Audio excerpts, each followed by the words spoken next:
Hi అండి. Welcome to నందు kitchen. ఈరోజు ఈ వీడియోలో కీమా బిర్యానీ ఎలా రెడీ చేసుకోవాలో చూద్దాం. ముందుగా ఆనియన్స్‌ని ఈ విధంగా కట్ చేసుకొని బ్రౌన్ కలర్ వచ్చే వరకు వేయించుకొని పక్కకు పెట్టుకొని, ఒక మందపాటి పాత్ర తీసుకొని అందులో ఆయిల్ వేసుకొని, అందులో ఆనియన్స్, పచ్చిమిర్చి, పుదీనా, కొత్తిమీరాకు, లవంగాలు, యాలకులు వేసుకొని బాగా వేయించుకోవాలి. అల్లం వెల్లుల్లి పేస్ట్ కూడా వేసుకొని వేయించుకోవాలి.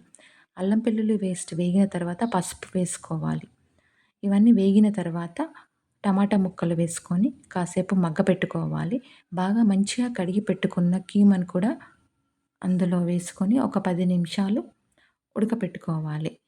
30 మినిట్స్ క్రితం వరకు నానపెట్టుకున్న బాస్మతి రైస్‌ని పక్కకు తీసుకొని అందులో whole garam masala, salt, oil, పచ్చిమిర్చి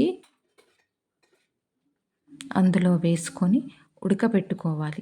70% ఉడకపెట్టుకొని ఒక జాలి బగోన్‌లోకి తీసుకొని పక్కకు ఉంచుకోవాలి.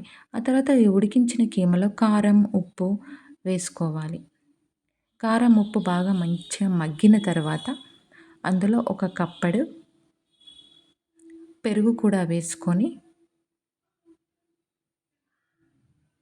ఆయిల్ పైకి వచ్చే వరకు వేయించుకోవాలి. ఆ విధంగా ఆయిల్ పైకొచ్చిన తర్వాత అందులో ధనియాల పొడి, గరం మసాలా, ఫ్రైడ్ ఆనియన్స్, పుదీనా, కొత్తిమీరాకు వేసుకొని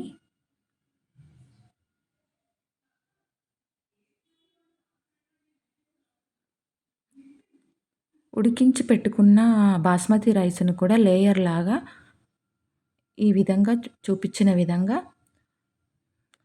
వేసుకోవాలి.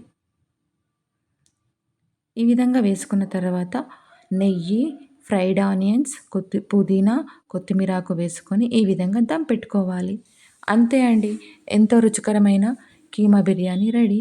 చూస్తుంటేనే నోరూరిపోతుంది కదండీ! ఇంకెందుకండి ఆలస్యం, ఈ రెసిపీని మీరు కూడా ట్రై చేసి కామెంట్ రూపంలో నాకు కామెంట్ చేయండి. ఈ వీడియో కనుక మీకు నచ్చినట్టయితే please like, share, subscribe. Thanks for watching.